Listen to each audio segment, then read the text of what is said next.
Assalamu alaikum warahmatullahi wabarakatuh. Naam, ni wakati mwingine tena wa kuendeleza kipindi chetu hichi, kipindi mkipendacho Iko Wapi Zamani, ikiwa tunaangazia masala ya historia ya mpira wetu Mombasa.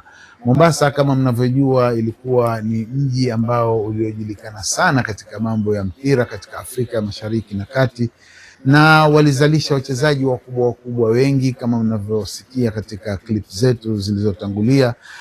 Leo tumebahatika tena kuwa na mgeni wetu katika uwanja huu wa sehemu za Chuda na Kiziwi, na hizi ndizo area ambazo kweli palitokeza machipukizi hapa.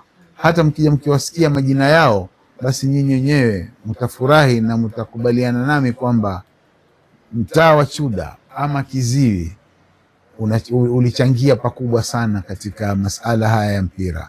Kwa hivyo kaa karibu nasi, usende mbali, umsikilize mgeni wetu wa leo kuhusu masala ya historia ya Chuda na Kiziwi kwa ujumla. Karibuni.